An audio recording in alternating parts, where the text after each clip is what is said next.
Welcome to the Christina Crooks Show, where you not only get to know the many versions of moi, but also the rich tapestry of humanity. I invite you to bring your full curiosity and listen as we journey through people's stories and expertise. I hope you walk away with insights and inspiration and new possibilities bubbling up inside of your soul. The reason it's called the Christina Crooks Show is because here's the thing.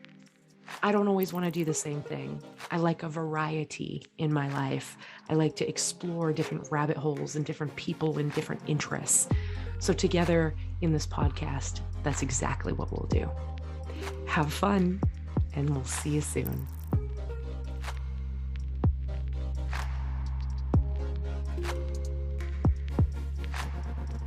I have with me here Barry Selby. And for those of you that have listened to his previous episode on this podcast, you'll know that we spoke about consciousness and trust and relationships and commitments. We also extensively talked about the divine masculine. So if you want to get a general idea of who Barry is and what he's about, that's the introduction to Barry Selby in that one.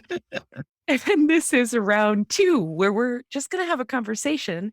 And we were talking a little before this, and I realized we just needed to start. We just needed to begin. So let me give you a brief introduction of who he is. For those of you that haven't listened to the previous one, Barry Selby is an inspirational speaker, relationship expert, and best-selling author and spiritual guide. He's many things. Yeah. He's a passionate champion for the divine feminine, dedicated to helping strong, successful women create greater balance in love, life, and business, which is why he's a perfect guest for this podcast. He's on a mission to awaken women to own and express their feminine magnificence and majesty in love and in the world. He helps his clients attract relationships that equal who they really are. And as an expert coach and guide for singles creating relationship and self-love, Barry is affectionately known as the love doctor to his friends and clients. With over 35 years of training and experience, including a master's degree in spiritual psychology and over 20 years as a professional spiritual counselor, he has helped thousands learn to love themselves and live in wholeness.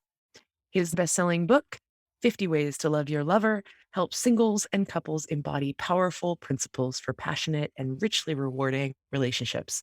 He brings deep compassion, gentle and calm masculine presence, and wise guidance to assist his clients in their journey to true love. So, ladies and gentlemen, I present you with Barry Selby. I love it. Welcome, my friend. Nice to be here. Thank you for having me here. You are welcome. So I am curious on your thoughts. I know there's a ton of stuff you've put out on YouTube on codependency. I have to say I have not watched those myself, but I've listened to you and been in many clubhouse rooms with you where you talk about these things. So when I ask you, what is codependency in relationship and how can it show up and what does it look like? What comes up for you? The simplest way I would probably put it is that what codependency is the illusion that we think that we're incomplete and that we need somebody else to make us feel complete. That's probably the easiest way to put it, because that's what it really is. That's like a mic drop. It's like, okay, so moving on. Okay, we're done. All right, fine. Next episode. But the thing is about that is that we're trained that way also. So it's not like it's just suddenly an aberration. Codependency is almost a cultural phenomenon because we're built in not only, I mean, if we want to get meta with it, we have a codependent relationship with government, with religion, with all sorts of things. But in relationship, we have codependency because we've had this paradigm we've been taught for many, many, many years, that we need to find our other half. And that when we find our relationship partner will be complete. Jeremy Maguire, you complete me, that phrase. I love using it because it's so overtly blatant about this is what codependency is about, is the implication that without somebody else, we're not complete, which is a lie. So it's the simplest way. Yeah. Yeah. And what you said in the previous episode was that how important it is that we're not bringing 50% to a relationship. we're bringing 100%. It's Right. 100, not 50-50. Exactly. Yeah. And there's a great book by this is like kind of an adjacent topic. A great book by what's her name? Harriet Lerner, and it's called Why Won't You Apologize? She also Okay. wrote The Dance of Anger, The Dance of Connection. She's one of the mentors to Brené Brown. That's how I was turned on to her. But she Right. wrote a book called Why Won't You Apologize? And within Why Won't You Apologize, she really dissects what an apology looks like, but she also has some moments where she talks about codependency and how often we bring this partial percentage. So just as a sidebar moment, there's this one part that I'll never forget in that book where she says, when someone says, "I'm sorry you feel that way," that's Hmm. absolutely no responsibility Yeah. for that, for your part of it, or it's not an apology at all. And when you're talking about bringing 100%, I feel the same way. Like that really, to me, when we're talking about codependency, I think a lot about apologies Yeah. and how do we own our side of the street in relationship. And when you fully show up and own the things that you are or are not sorry for, it really changes the game. Well, the challenge is the part that makes it so difficult for most people, is that we think we have impact on other people's feelings because that would be the human thing and the loving thing to be aware of and to be compassionate. It's like we must be aware of what impact we have on other people. But the reality is, when we get down to the nuts and bolts of how codependency works, is that when we start to recognize that our feelings are up to us to decide what we want to do with them versus what other people say to us, act to us, or not do to us, that's when we start to recognize that we have power back. Because the challenge with that idea that we have concern about how we impact other people's feelings, it implies we have control over their feelings, which makes us the puppet master, and they become a victim to us. That's the hole that you fall down, that sort of that journey down that into that pit of how codependency becomes so detrimental, is we have this understanding, or I should say belief, that we don't have freedom in that sense because we become, and it's the way the media works, for example. Their job is to make us feel things that we don't necessarily want to feel because that's how they get into our psyche, so to speak. That's how they get to influence us. And anybody who does that to you, first of all, has no right because you have the right to do what you want. But for many of us, and it took me a while to get to this point where I'm less and less reactive to what happens. That's the other part, because the thing is, when we learn to respond versus react, which is the real shift, we're no longer caught in the paradigm where we become a hair trigger response to something that happens outside of us, whether it's in a relationship or on the freeway or in the grocery store, wherever it is. Because that's the thing, is we sometimes seem to walk around like we're, the physicality was like a porcupine. We have all these spines sticking out that if somebody brushes by you, they cheek one of those and you react to it. That's kind of how we carry our emotions. And so the journey is like moving from codependency in this sense to a place of autonomy, which I would talk in relationship as interdependence, is where we become whole beings. That yes, we still respect each other. So it's not like you say you just be blatant and do whatever you want and don't worry about the other person's feelings. You're not being callous, but you're not trying to influence the other person's feelings as a way of even trying to manipulate or even trying to think like you're expressing love. You're going to say something. Yeah, I'm like really excited now because I'm ready. I love that you just brought up interdependence because I just wrote Yeah. that down. I wanted to kind of put a pin in it and Mhm. address that. Can you distinguish the difference for our listeners? The difference between codependence versus interdependence? Sure. I'll put it in the relationship context too, because that's where I learned it from my teachers. Is that I say back in up until about the 1950s, early 60s, relationships were codependent by design. So basically, the men would basically court the woman who's still living in her parents' house. He would like take her on dates, court her, and eventually marry her, move into his house. And she would basically be codependent to his um,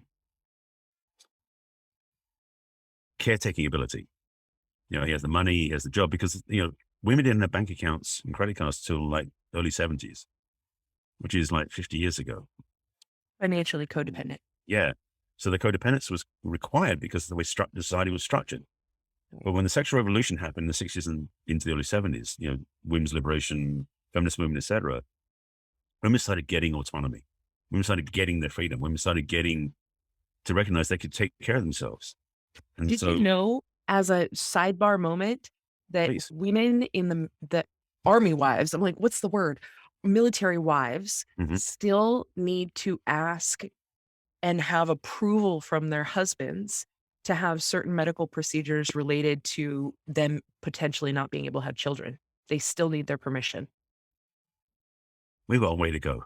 To be Just blunt. just a sidebar moment. Those of you that Yeah. are listening that get all fired up about that, I hear you. And Yes. continue. Funny. So basically, in terms of the dating relationship field, we went from a codependent structure where women started getting independence after that to be having their own bank accounts, their own cars, their own apartments. They basically didn't need men anymore because, up until the point women needed men to get out of the family dynamic and to have their own life, so to speak, was within relation. Was they go from parental relationship to marriage relationship. So there was nothing in between. After that, when women got their independence through liberation, women's liberation, etc., it was a liberation of women, so to speak. Women started to make their own way in the world. They got their own jobs. They took care of themselves. And this whole thing about women dressing differently, acting differently, etc. But women also didn't need a man to take care of them. They had they had their own cars, their own apartments, their own bank accounts.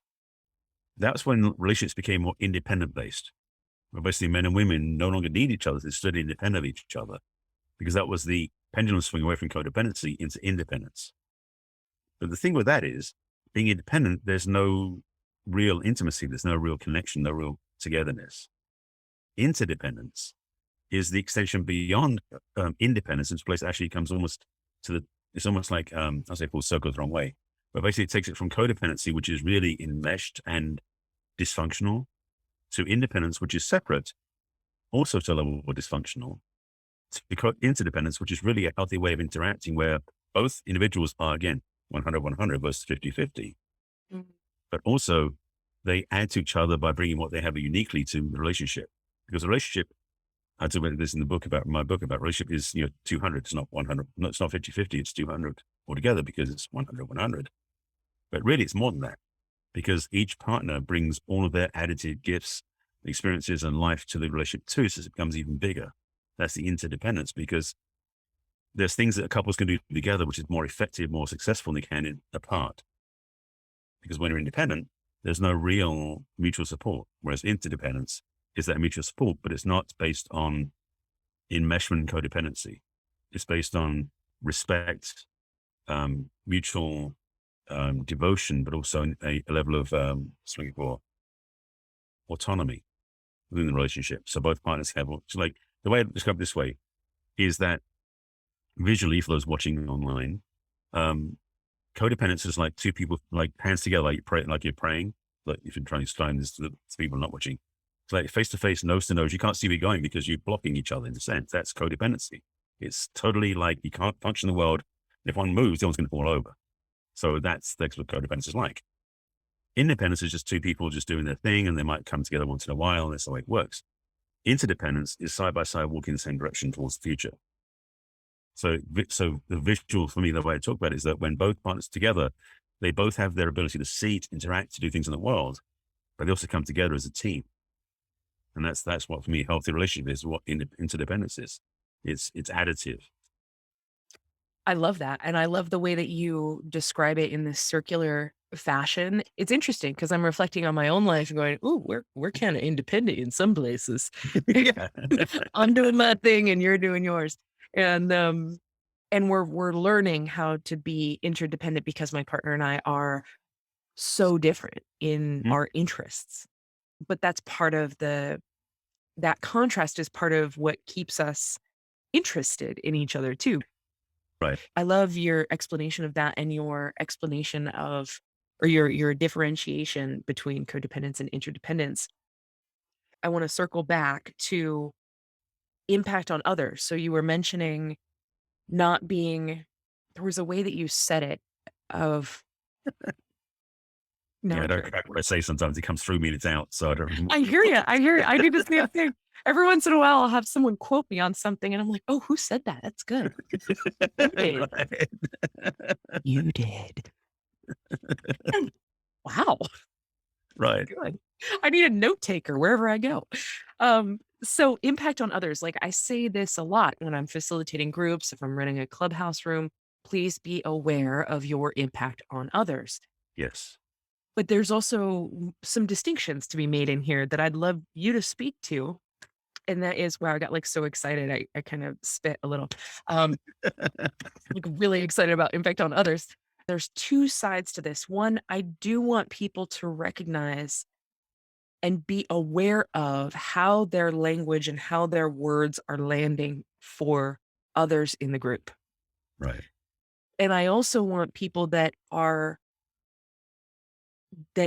feeling like they need a setting to adjust to them to be aware that life doesn't work that way. We're not always going to get trigger warnings. We're not always going to get a you know, what one person considers a safe space is not what someone else considers a safe space. Yeah. So trying to have this generalized way of being within a group, the best that I've come up with is please be mindful and aware of your impact on others. And really what I'm alluding to is don't come in here and try to fight for your limiting beliefs. Don't come in here and just trauma dump and treat it like it's your therapy group because that's not what this is. And at the same time, for the people that are quite sensitive, know that there may be things because I want people to be vulnerable and be raw and be real and bring all parts of themselves. There may be something that kind of triggers you. Let yourself explore what that is in yourself. So what are your Right. thoughts on that? There's a couple of things on that one. Yeah, definitely you don't want to be in a place where like a bull in a china shop. You're just going to come in and do what you want. Because if you're taking this to the extreme of saying, well, everybody's got their own feelings and they can manage their own feelings and, nobody needs to respect other people's feelings in a sense. Doesn't mean you can come in and just be blatant and just like, just steamroll over everybody else going, well, you take care of your own feelings. I'm just going to talk about what I want to talk about. That Right. gets messy. So there's a certain level of respect that goes with this. That yes, you ideally everybody else and everybody, and even those people go through trauma and have sensitivities, ideally has done their own work to take care of themselves. So they've healed those wounds, emotional wounds inside. So when if something like that happens again, they don't become as reactive again, shifted from reaction to response. Is they're not reacting to what happens, they get to respond to it. So they may say, for example, in an environment where somebody comes in like a bull in a china shop, they've done the inner work, so they're no longer like easily triggered or stepped on by this person's belligerence, but they can turn around and say, you know what, that's not appropriate. So it becomes a much more equal conversation. That's the ideal because nobody's in that place. But if you can find environments where that can be handled in that way, first of all, there's a lot less emotional reaction. There's a lot less hurt feelings because again, we own our own feelings. But at the same time, there's a level of doing it from a place of respect because the thing is you're not saying, how dare you come in here and do that to us? Because that's a reaction. But saying that's not appropriate, and handling differently, that's the response level. And it does require work. I mean, this is moving from emotional victim to emotional maturity or emotional mastery. It's a different level. And for a lot of us, I mean, I've been on this journey for almost 40 years now. I'm getting better at this still. Not perfect by any means, but I'm better at not. It's like the idea of counting to 10 when you get upset. There's a key to that, which is take a moment to consider how you want to respond and then respond from a place that's healthier versus going, well, you upset me, so I'm going to come back in big force and upset and anger and everything in reaction to that. That's why, the count to 10 really does work. I mean, I use it myself and not just simply count to 10 to try and numb it down, but to count to 10 so I can take a breath and go, oh, that's what they're doing. Do I need to respond that way? Can I choose a different way of doing it? And Right. so Instead of just reacting. for those of us who really start taking this on as a choice, it makes life a whole lot more comfortable. And the funny thing is, and this is something I've sort of secretly enjoyed, is that when I don't react the way that that person expects, because sometimes these people come in to get that reaction. They come in being up and angry and volatile to trigger reaction so they feel better. So when I don't respond that way, in a way, I win. Because it sounds so silly, but it's like I'm playing this very highbrow game, but also I'm playing a superior level inside. I'm playing this game because it is a game. I'm not doing this intentionally, like saying I'm superior, I'm better than them. No. But part of me walks away going, I feel better about that because I didn't fall into the trap and I didn't Yes. feed their need for that pain type reward. Which is a codependency. Right. When people are doing that, they're trying to elicit a certain response to get a certain need met. Absolutely. Yes. Yeah. Absolutely. So I totally want to switch gears because I'm curious Okay. about this next thing. Okay.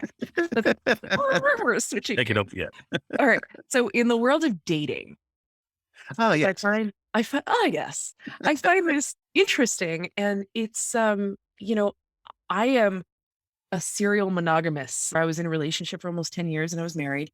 And my relationship now, we've been together for 8 years. So I've spent most of my adult life in long-term relationships. Mhm. The dating thing is not my realm, but I know you're very skilled in working with people through that. Mhm.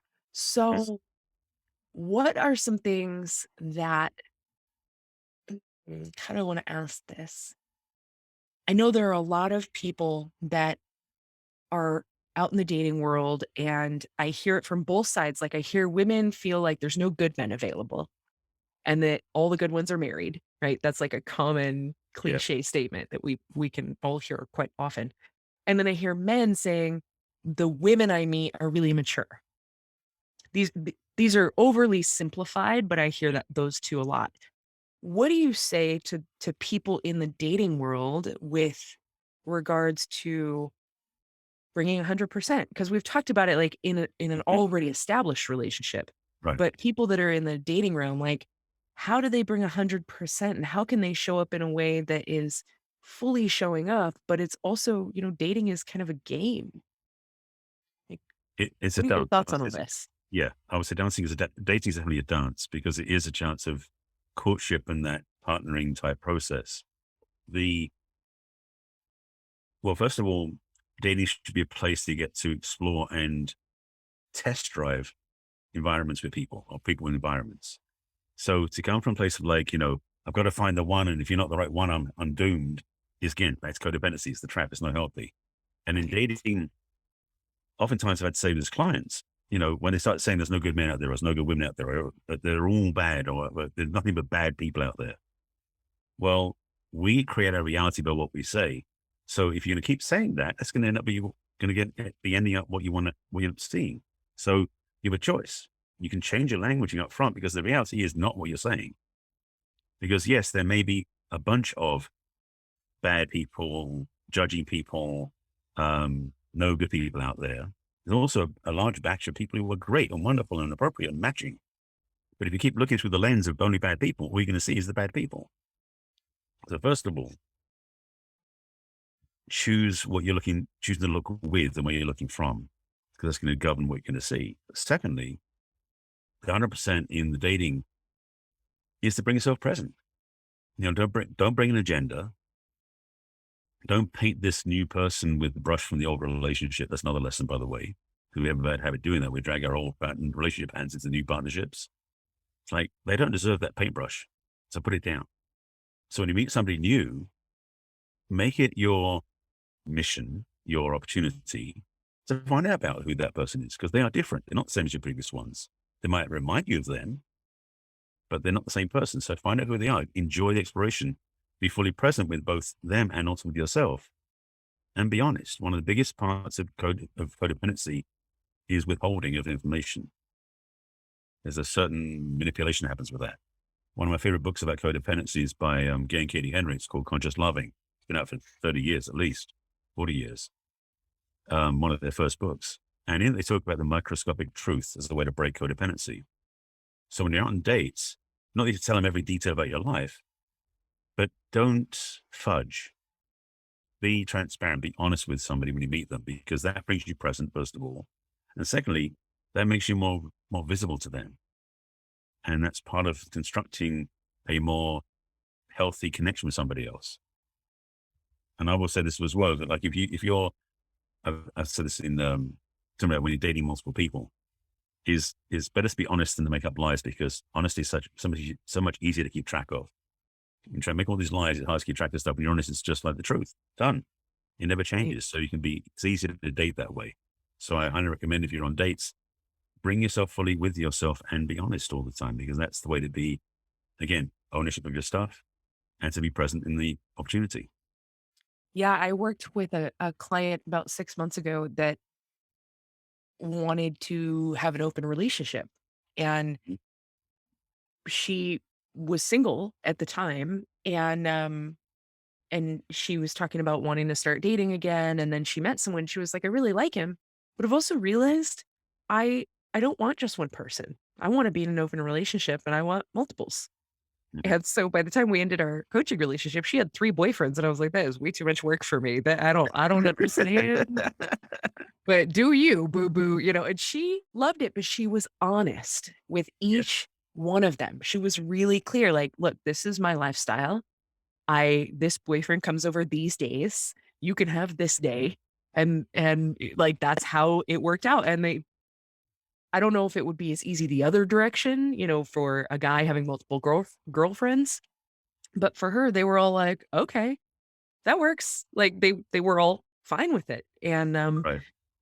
maybe that's because of the types of people she spent time around or whatever, but because she was honest, they could Mhm. keep having conversations. The only time it got a little strange was when she was in the hospital and she was afraid they were all 3 gonna show up, and that might be awkward. Yeah, there is that. So there was that. But it's, we all have different ways that we run our relationships, Mhm. and I think when we can show up fully and honestly and truthfully about who we really are, Yeah. it just is so much smoother. Just like you said, it's less to keep track of. It gets messy. Absolutely. You start lying about things, it gets real messy real fast. And that's why interdependence is a healthier way of being, because you're being fully present with the other person. And then when if you do come together, there's no aberration. It's all clean in the communication and the connection. Because the other part is that when you start being honest with somebody else, you can trust each other. And trust for me is a fundamental part of a healthy relationship. But it's not the most common thing in relationships, it seems. But it's certainly one of the things I think is fundamental for a healthy relationship. So having that ability to trust each other because you trust yourself to be honest becomes automatic. Absolutely. Trust is huge. Trust in each other making enlightened choices in the future, Mm. in the face of what is, trust in each other having your back, trust in that you're both being honest, like, so many layers of trust that are important, especially in a long-term relationship. I'm curious from your perspective, what things have you seen, what challenges have you seen arise over this trilogy of the pandemic that we've seen in long-term relationships with people? What have you seen that have been consistent as far as challenges? I think the biggest thing of the pandemic, because it created this environment of being locked down, relationships already established tended to weather fairer. Yeah, I'm trying to remember the words, but the right order. We'll They get there. tend- We'll get the Yes, context. they tended to travel through more effectively, more successfully. I mean, I know of partners that basically met like right before the pandemic began, and then moved in together like during the lockdown, which is one hell of a way to test drive a relationship. Some work, some don't, just the way it turns out. Um, but it's also been for the dating arena, being out on dates during the pandemic, especially early on when we're all like not sure what to do and there were no vaccines yet and the masks and everything else. I mean, the number of dating profiles that say, if you're not vaccinated, don't date me sort of thing. It's become a dating make or break. Oh, wow, that's a thing, huh? Oh yeah. Yeah. I Wow. mean, I mean, most of the dating apps now having it like, you put the height, weight, age, location, vaccination or not. It's like, it's in there as one of the criteria Wow. because That's it's like, interesting. that's become a talking point and just to be transparent, I have friends of mine who I've not so much lost touch with, but have basically distanced myself from because their particular viewpoint is so oppositional to me and it's not negotiable that I realize I don't feel my time is useful when I'm spending it with them. And so in a dating arena, same things are true. It's like, do you want to be with somebody who has opinions that are different from yours? Not just their differing opinions, but their um, opinions that are detrimental to your well-being, emotionally or mentally or physically. Because the thing is, you want to be ideally with someone who has common values. If you're both, like, for example, in terms of vaccine stuff, if you're both pro-vaccine, that's a good thing. If you're both anti-vaccine, that's a good thing because you're both on the same page. But if you're on one extreme to the other extreme, it can be challenging, I remember going on a date, this is going way before the pandemic now, but I was put on a date by a rather weak matchmaking service who I wouldn't recommend to anybody now. I'm not sure if they're in business still. But they kept putting me on dates with women who did not match the criteria I gave to them. And this one was an extreme one. I met this woman, we had this blind date, and the way the matchmaking service was, they didn't give you any information of all the time except where you're going to meet, what time. And then right before you get there, they give you the name, first name, and what they're wearing. So you recognize each other. That was the way they set it up. It was like magical mystery tour. It was very strange. I can imagine. Yeah. So I was on this date, met this restaurant, met this woman, and immediately from the get-go, I'm like, don't feel any connection or any chemistry, but we'll sit and see what happens. Just not going to walk away right up front. So we sit down and start talking. We get this conversation, but at the end of the conversation, she turns around, she sees us and was saying goodbye. It's like, how can a matchmaking service put together, the way she described herself, a right-wing Christian, there's another word. I won't say puritanical, but definitely that sort of energy of being like Conservative. very focused, very conservative. Yeah, definitely conservative woman with and the way I describe me is a very bohemian, Jewish, spiritual, liberal guy. That was me. And I'm like, I agree with you. I don't know how they could do that. But it's like, the thing is that even with the conversation, it was always like, we don't match. So regardless of whether you're pro or anti anything, as long as you and the person you're with are on the same page, it can work. I mean, it sounds simple, but it's the truth. So in the dating apps, when it's somebody who says, I'm not going to date anybody who hasn't been vaccinated, great. Meet somebody who has been vaccinated. Then you'll be happy in the sense that there'll be another criteria. So this pandemic has definitely given people more qualifications for the dating process. See, I find that interesting because, like, for my partner and I, there are a lot of things that we can disagree about. But when it comes to our values are very similar. Community is important to us. Yeah. Caring for our neighbor is important to us. Making sure that when people come into our home, they feel welcomed and they feel invited. Those things are important to us. Caring for people's sovereignty and encouraging them to be sovereign in their life and make choices on their own. And we say independence a lot, but in the context of what you and I have been talking about, it would be more of sovereignty and being liberated internally and making sure that you know the laws in the state or the country that you're in, so that you know what your rights are, kinds of like those things. We share all those values. Yeah. But now if there's a news article that comes out, we're going to probably be arguing about it. So, when there's or topics that might be out in public opinion, like it might take us a while to get to where we can see common ground with each other. But it's so I find that so interesting that, especially when it comes to dating profiles and dating sites, there are these things that lead before you even meet the person. Like, Right. these are,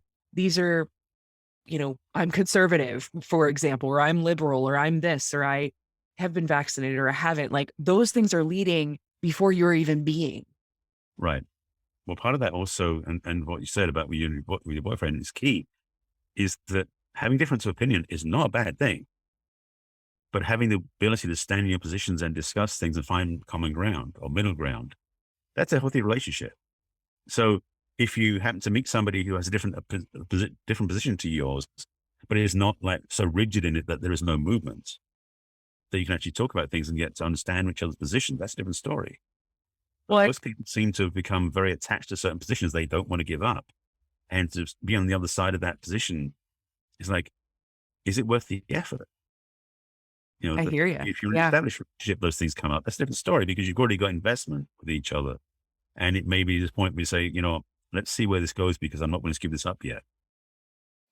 What's really funny for us is that for years I was like, how have we even made it this far? Like we can't agree on anything.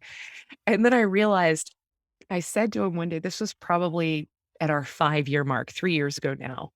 And I said, "Do you just like to debate everything? Everything." And he gets this little smirk, which I know him well enough to know that smirk means there's something he hasn't shared with me before. And I went, "What's that? What's happening to your face?" And he goes, "I was in debate club in high school and I always won."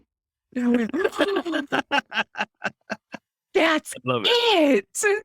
And I was like, "Okay, so that's it." So, like, it's Yeah. not really even about the topic. He just wants to be able No, to look, debate that's his way. That may be his turn on to have the debate.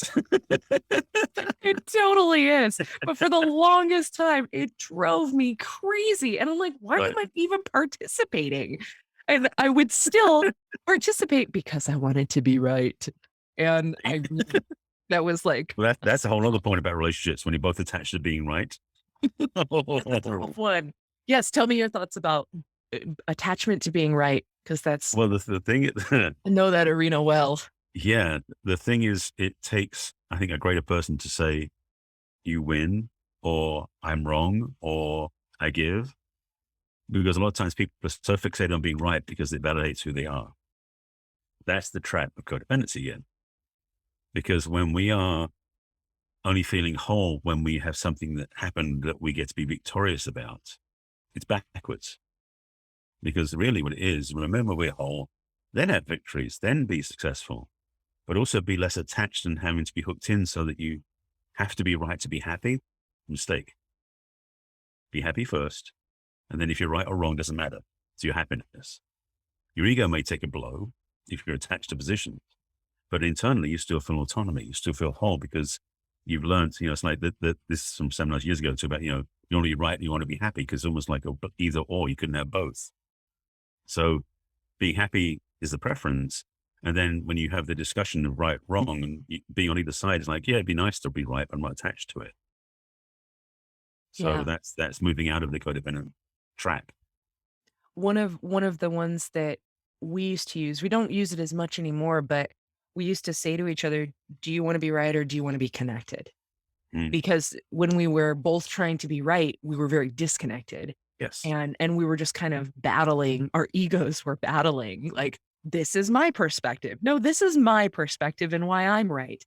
And we would just go in these circles, and within the book by Harriet Lerner, I really realized, "Oh, I don't like to apologize." When I am wrong about something now, this is not so much now, but this is where I was 4 years ago, Right. and I really started getting a much larger perspective and awareness of my own relationship with being right, my own relationship with ego, my own relationship with apologizing, and so if I what I was noticing in my observation of my own behavior is I would really dig my heels in on a topic that I believed I was right in. And I was steadfast and I would have point after point after point and I would kind of go to battle. Mhm. And then when it got too hairy in there, I would be upset that the other person was battling me. And but I had to recognize, oh, I kind of started that. And or at least I was bringing my 100% to that, Right.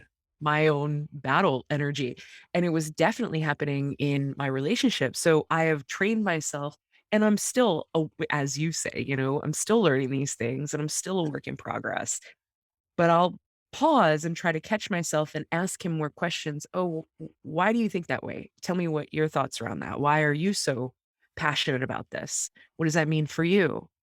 And Right. if there's something I had previously stood behind, I may say, "Well, you're right. You're right. I did do that. I did say that. You're right. I was not as educated in that topic as you were."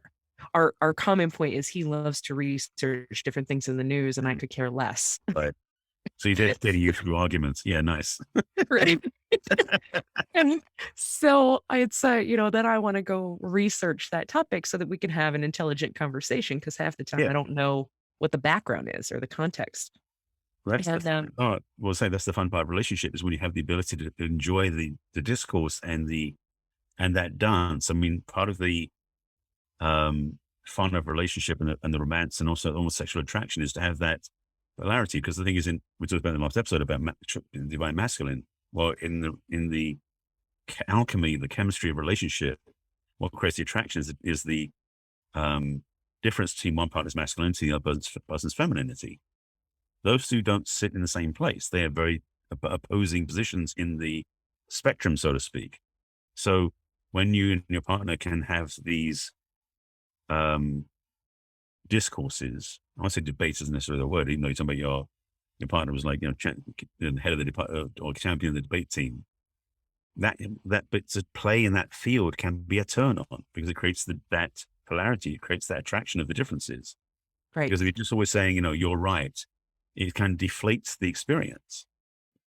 That's true. So That's a really good point. And, I will say, this man drives me crazy, Barry. Like, he drives me crazy. He's, he could be so extra. But he's also so sexy to me. And, we've been together 8 years and sometimes I just, whoa, I want to wring his neck. Yep, But at the same time, I'm wildly attracted to him. And there has not been a time in our relationship that I have not been attracted to him, no that's matter great. what's happening. That's great. And I suspect some of his provocateur behavior has been what's additive to that. Oh, I'm sure. I'm sure. Let's not tell him that. He probably won't listen to this episode. No, he's not going to watch this. No, he's trying to. Let him see this one. We don't need to add to him thinking that's okay. Yeah, It's fascinating to me, like hearing things in the dating world because my experience is with one person and right. deepening and deepening and deepening and deepening. But in this, test driving of other people, that's not to me, you put so much of yourself out there. That's the other thing I was going to ask you. The role of expectations in the dating world. When I did go on dates before I was with my partner that I'm with now, there was lots of people I liked as people. But if you didn't have that chemistry right off the bat, it didn't match the expectations. So now you just moved on. Hmm. And there were people I wanted to become friends with, and it was challenging to do that if we didn't feel like we had chemistry. Or if one of us had chemistry and the other didn't, then it was Right. it was awkward, right? Yeah. Or if there was even a repulsion, like there were times where I sat down with someone and I was like, "It's a hard pass." Yep. And Absolutely. I would kind of get through the conversation, but there was a part of me at those times where I would think, I have so much respect for the women that just say they go to the bathroom and never return. Because that's not what I want to do right now. Hmm. So your thoughts on expectations with dating? Well, that's the other part, 'cause especially as most of the dating protocol is based on dating apps. It's kind of the de rigueur now. It's the way things are. So the challenge has been for a lot of people, both genders, where someone's dating profile wasn't representing who they currently are. So when you meet the person in real life, like, Right. That's where catfish who comes is in, this right? person? Right. The pictures are from 20 years ago, or they lied about stuff in their profile. And to be honest, most people do tend to fudge things on their profiles.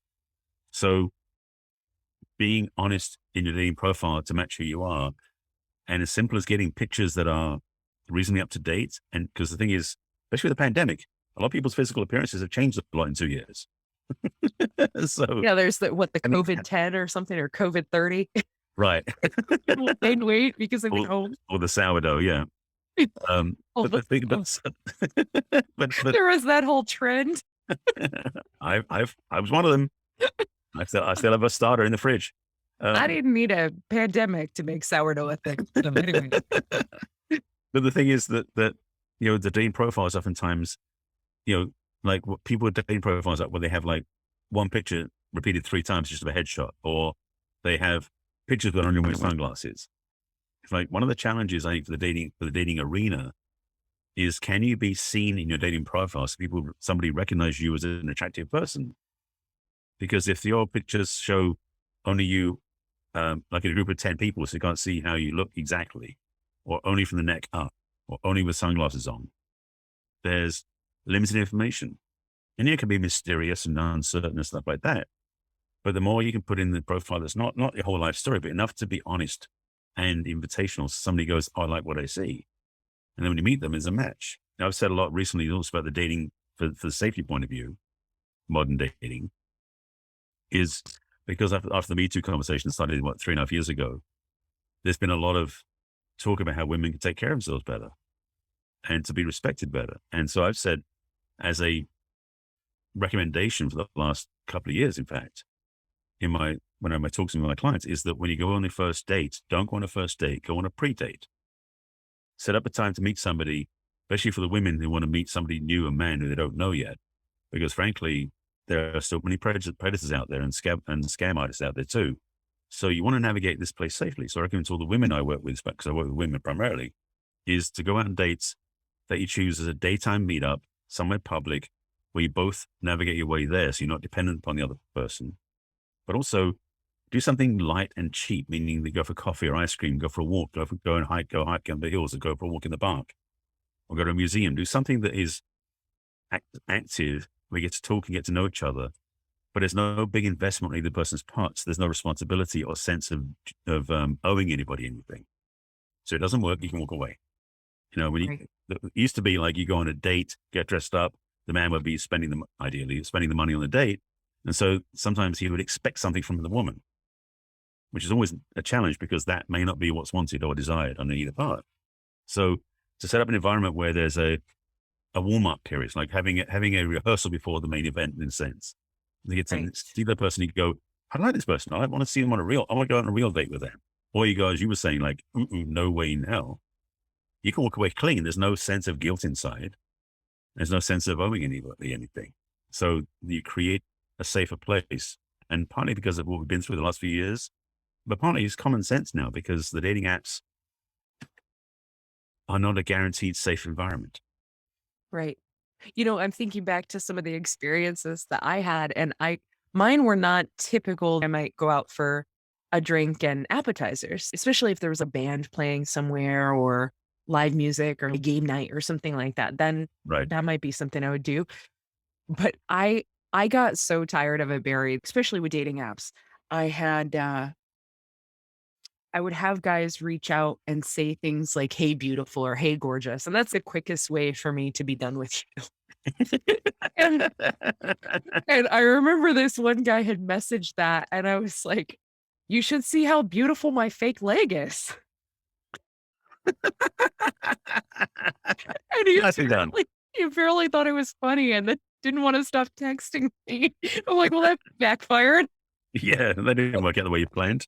And the one I'm thinking of, there was one in particular where I was like, "Yeah, that's a pass." I went on a coffee date with a guy Mm-hmm. that brought his joke journal and Okay. a journal, and he proceeded to tell me basically like dad jokes. And, but he was like, 30. And so, and he wasn't a dad and he'd never been married. And, it was odd. And he wouldn't like say one as an icebreaker and then engage. He literally opened his book and just Oh. read for the next 10 minutes. Oh. I was like, Like it's a "What's script. If you keep how do I laughing, get you'll out like of him. here?" Yeah. He's thinking if you keep laughing, you'll be happy and you'll like him. It's like, I don't know. oh, It's very strange. And so I tried to wrap it up. And at the time, I had no boundaries when it came to hugging people. I wouldn't ask people if they wanted hugs. I just wanted to hug everybody I met. And he put his hand up and he goes, "High five." And I went, "We're high fiving? Okay." So he goes, "Yeah, nice to meet you. High five." It's like, yeah. How romantic. okay. Those last two experiences, I was like, yeah, I'm done with dating Right. apps. Yeah. Well, you're out of that arena now, which is good. Happily. Yeah. So it is a bit like the Wild West out there, just to be transparent. The dating apps are great because there's a lot of resources at your fingertips on your phone, which can work for and against because it can be a very,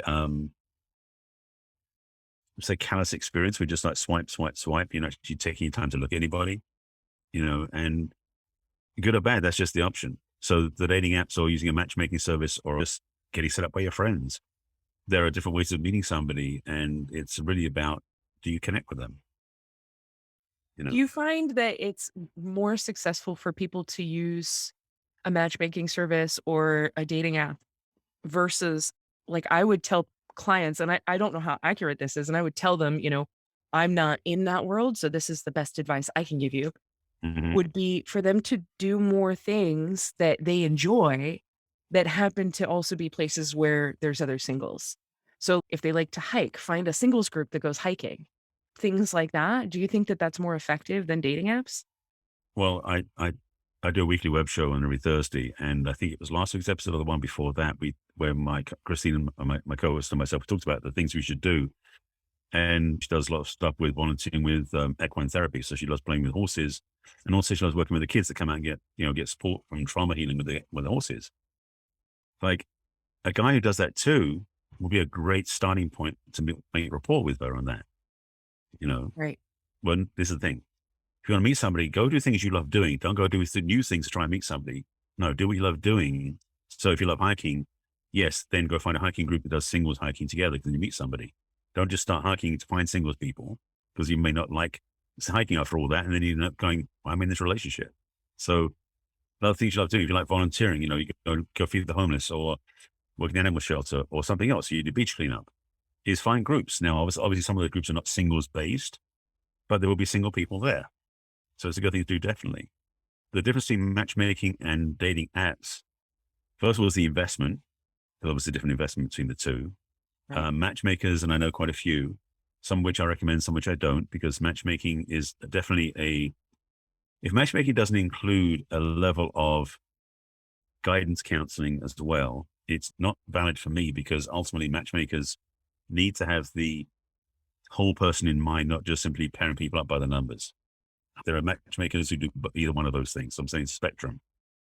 However, before that, for me, working with my clients, I mean, my signature program is called Attract the Man You Want for women to design the program, design the image of what they want to create. So I feel that strongly for women, particularly because women in their feminine are more of a magnetic species. So they bring things in, they attract what they want. For masculine is more about go getting what you want. It's a different energetic. And so for women, before you start going for what you want, know what it is. If you don't know what it is, you don't know where you're going to go. So get clear about what you want. My course is like eight modules that sets up a vision. We end up at the end of the journey with such a clear understanding what it is you're looking for that it's easy to see it when you get it. Because the other part is not just knowing what you want, but also use that as a gauge. So when you're out in the world, you go, doesn't match, move on. Or does match, let's find out. So before you go to a matchmaker or dating app or anything else, I highly recommend getting clear about what you want first, because that way you're looking from a lens of knowing what you're looking for versus let's see what's out there and maybe one of them will match, you know?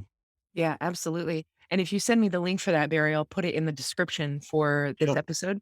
And then if someone wants to purchase the 8-week course, then they can do so. They've got Okay, easy indeed. access to Yes. it. Yes. Easy access, which is I not meant appreciate to sound how it sounded when I just said that. So that. Quality access. there we go. Let's just clean that up a little bit. Yeah, right. Quality access. Yeah, it's really this whole as you were sharing all that, I was thinking, for me, in the whole dating thing, I've come to the realization over the last couple of years that I'm kind of an extroverted introvert. Like when Mhm. I want to be extroverted, I'm extroverted. But for the most part, I live my life in a very introverted way. Yeah. And I'm not one that's going to be going out and doing a lot of different things all the time. That's too much to me. I spend a lot of time at home, and then when I come out, I go big. That's my lifestyle. And with dating, a lot of it is to really get to know someone, you got to do things. So it was a lot, It was like Yeah. I didn't always want to go do something, but I also didn't want to hang out in my house and watch a movie with someone I didn't know. Absolutely. Right. Yeah. So it was like, oh, I gotta go through this whole test drive process and it just takes forever. And for the partner that I'm with now, his name is Don, and Don and I met at work. And I find that a lot of people that are in long-term relationships tend to meet in a place like that where they've had a lot of exposure to someone Yeah. in an arena that has no expectations. Hmm. And For me, it was that we were having conversations after work for hours, and everyone would have left, and we would turn around and go, oh, everybody went home. I guess we've been talking for like 3 hours. Wow. Yeah. And it would happen multiple times, and it's interesting. So from my perspective, I tend to tell people, notice where you like to spend your time and see if you can combine that where with places that there might be singles. Or how are your relationships at work? Like, what do you do for work? I think with this pandemic, though, so many people are working remotely and working from home Mm. that they may not have as much exposure to Right. people on a regular basis like they would have pre-pandemic. It's true. I mean, right now, I mean, I live in LA, and they're looking at if the next 2 weeks doesn't have a decline in the number of hospitalizations because it's going up again. We'll apparently hit the CDC level, whatever it is. There's basically, if you don't get a decline in the next 2 weeks, basically by the end of the month, they're going to reimpose mandatory indoor mask wearing and in outdoor and the world again. We are partial right now, so working environments, some people are working partial, hybrid in the office, working from remotely.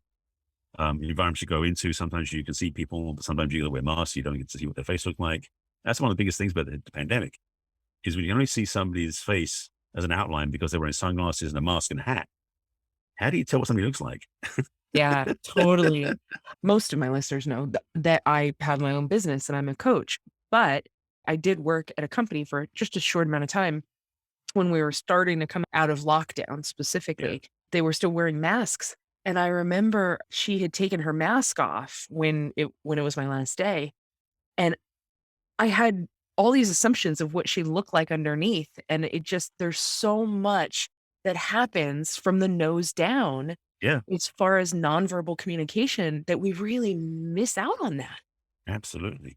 And I think during this whole process, I've noticed if masks are a thing, I would almost rather have a conversation via Zoom than have one in person where you're having to wear a mask because I can't see everything that's happening, or Yeah, at least a phone call, then because otherwise mm, it can just be distracting.